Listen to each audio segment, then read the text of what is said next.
यहाँ विराजमान है मेरे आत्म स्वरूप शिव स्वरूप शिव भक्तों, आप सभी को हरिओम नमः शिवाय।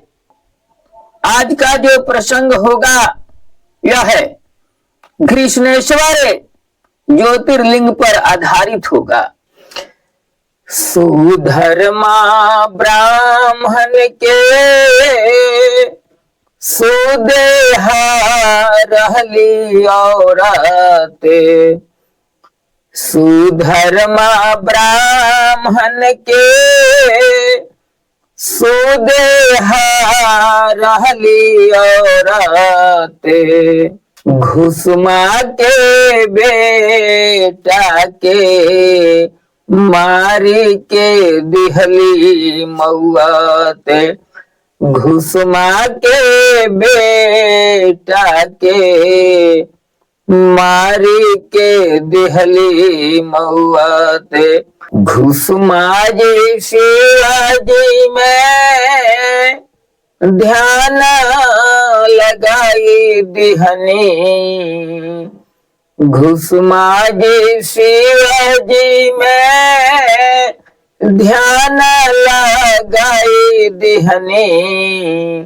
घुसमा के बेटा के शिवजी जी लाई देहनी, घुसमा के बेटा के शिवजी जी लाई देहनी। कृष्णेश्वर ज्योतिर्लिंग महाराष्ट्र में दौलताबाद से 12 मील दूर बेरुल गांव में स्थित है। पौराणिक कथा के अनुसार देवगिरी पर्वत के पास सुधर्मा नाम के एक ब्राह्मण अपनी पत्नी सुदेहा के साथ रहते थे। ये दोनों प्राणी भगवान शिव के बहुत महान भक्त थे और हमेशा भगवान शिव की पूजा करते रहते थे। दोनों प्राणी भगवान शिव की पूजा करते, लेकिन सुदेहा हमेशा दुखी रहती क्योंकि सुदेहा के पास औलाद नहीं था। सुदेहा हमेशा दुखी रहती और भगवान भोलेनाथ से यही कामना करती कि हे प्रभु, मैं भी औलाद चाहता हूं जिसे मैं लाड़ प्यार कर सकूं और देख करके खुश रहूं। बहुत दिन बीतने के बाद सुदेहा अपने पतिदेव से बोली, हे स्वामी, आप मेरी छोटी बहन घुसमा के साथ विवाह करें। यह सुनकर सुधर्मा बोले, नहीं देवी, मैं ऐसा नहीं कर सकता। मैं चाहता हूं कि मेरे जीवन में एक तुम ही मेरी पत्नी बन करके रहो। नहीं तो जिनके जीवन में 2 पत्नियां होती है उनका जीवन नारकीय हो जाता है और तो हमेशा दुखी रहोगी, इसलिए मैं यह विवाह नहीं कर सकता। यह सुनकर सुदेहा हार नहीं मानी, वह बराबर अपने पति से जिद करती रही। बार बार निवेदन करने के बाद सुधर्मा ब्राह्मण शादी करने के लिए तैयार हो गए। समय पाकर सुदेहा अपनी छोटी बहन घुसमा के साथ सुधर्मा जी का विवाह करा दी। घुसमा भी भगवान भोलेनाथ की महान भक्तिन थी, वह प्रतिदिन 101 पार्थिव शिवलिंग बनाती और उनका विधिवत पूजन करने के बाद बगल में एक तालाब था, उसमें उस पार्थिव शिवलिंग का विसर्जन कर देती। समयानुसार भगवान भोलेनाथ के आशीर्वाद से घुसमा एक पुत्र रत्न की प्राप्ति की। उसे पुत्र को देखकर सुदेहा बहुत प्रसन्न रहती और अपने पुत्र के समान उसे प्यार करती। दोनों बहन बहुत ही खुशी के साथ सुधर्मा के साथ रहने लगे। कुछ दिन के बाद समय पाकर जब घुसमा का पुत्र बड़ा हुआ तो उसका विवाह कर दिया गया। जब घुसमा के पुत्र का विवाह हुआ तो सुदेहा के हृदय में कुछ जलन सी होने लगी और इस पुत्र के प्रति सुदेहा का जो व्यवहार था वो बदलने लगा। सुदेहा के हृदय में इतना न जलन बढ़ गया कि वह घुसमा के पुत्र को देखना नहीं चाहती। वह बार बार यही सोचती कि अब तो इस परिवार में मेरा कुछ भी नहीं रहा। पुत्र भी घुसमा का, पतोह भी घुसमा का, यहाँ तक कि मेरा पति भी अब घुसमा का ही हो गया। ऐसे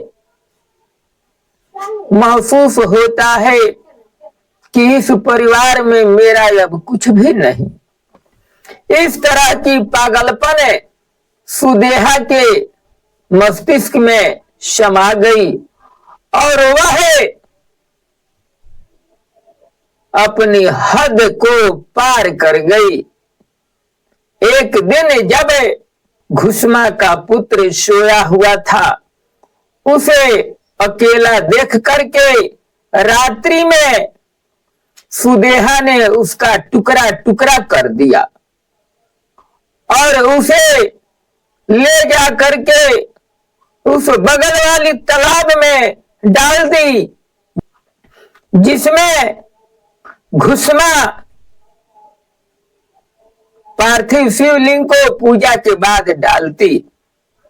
जब सुबह हुई तो घुसमा देखती है कि मेरा पुत्र नहीं है और इधर सुदेहा पुत्र को टुकड़े टुकड़े करके डालने के बाद बहुत ही आनंद से सोई हुई थी। इधर सुधर्मा, घुसमा और घुसमा की पतोहू तीनों विलाप कर रहे हैं। पुत्र शोक में डूबे हुए हैं, लेकिन सुदेहा आनंदित है। कुछ क्षण के बाद घुसमा को याद हुआ कि मैंने भोलेनाथ की पूजा नहीं की। वह तुरंत वहां से उठी, फिर 101 पार्थिव लिंग बनाकर भगवान भोलेनाथ की विधिवत पूजा करके और उसे पार्थिव लिंग को लेकर के गई उस तालाब में डालने के लिए। उसी समय भोलेनाथ की कृपा से उस तालाब से उसका पुत्र निकला और अपनी मां को नमस्कार किया, फिर चरणों में झुक करके उनके पांव पकड़ करके लिपट गया। मां रोते हुए अपने पुत्र को उठाई। उसी समय वहां भगवान भोलेनाथ प्रकट हो गए और बोले, घुसमा, मैं तुम पर बहुत खुश हूं, मुझसे वरदान मांगो। यह सुनकर के घुसमा भगवान भोलेनाथ के चरणों में झुककर उन्हें नमस्कार की और हाथ जोड़कर बोली, हे भोलेनाथ, मेरा पुत्र नहीं था, आपने मेरे पुत्र को दे करके मेरे ऊपर बहुत बड़ा एहसान किए प्रभु। अब मुझे क्या चाहिए? पता नहीं मेरे पुत्र को क्या हो गया था, कहां चला गया था। यह सुनकर भोलेनाथ बोले, घुष्मा, सुदेहा तेरे पुत्र को टुकड़े टुकड़े करके इस तालाब में डाल दी थी, जिसे मैंने अभी जीवित करके तुम्हारे सामने प्रस्तुत किया। अब मैं सुदेहा को नहीं छोड़ूंगा। और भोलेनाथ उसी समय सुदेहा का गला काटने के लिए चल दिए। यह देख करके घुष्मा भोलेनाथ के पांव को पकड़ ली और रोने लगी। बोली, नहीं भोलेनाथ, आप ऐसा न करें, सुदेहा मेरी बहन है। यह सुन करके भोलेनाथ बोले, घुष्मा, तुम महान हृदय वाली नारी हो, मैं तुम पर बहुत खुश हूं। क्यों कि तुम अपने पुत्र के दुश्मन को भी क्षमा करती हो। तेरे अंदर बहुत उत्तम भाव है, तू पवित्र हृदय वाली हो, इसलिए मुझसे वरदान मांगो। घुष्मा बोली, हे भोलेनाथ, यदि आप मुझ पर प्रसन्न हैं तो मुझे 2 वरदान देने की कृपा करें। पहला वरदान मुझे यही चाहिए कि आप मेरी बहन को क्षमा करें और उन्हें प्राण दान दें।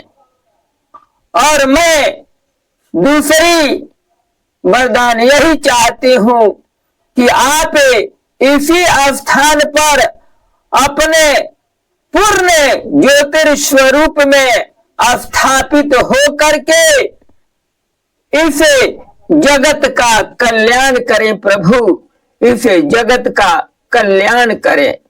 यह सुन करके भोलेनाथ बहुत खुश हुए और उसी समय अपने पूर्ण ज्योति स्वरूप के साथ वहां स्थापित हो गए। इस प्रकार इस स्थान को घुष्मेश्वर या घृष्णेश्वर ज्योतिर्लिंग के नाम से जानते हैं। जो भक्त पवित्र श्रद्धा और भक्ति के साथ इस शिवलिंग की पूजा और आराधना करता है, भगवान उसकी सभी मनोकामनाएं पूर्ण करते हैं। इसी के साथ मैं अपनी वाणी को विराम देता हूं। प्रेम से बोलिए शंकर भगवान की जय, मैया पार्वती की जय, नगर बस्ती की जय, भक्त और भगवान की जय, तुलसी गंगा गाय भारत माता और सनातन धर्म की जय। हरि ओम नमः शिवाय।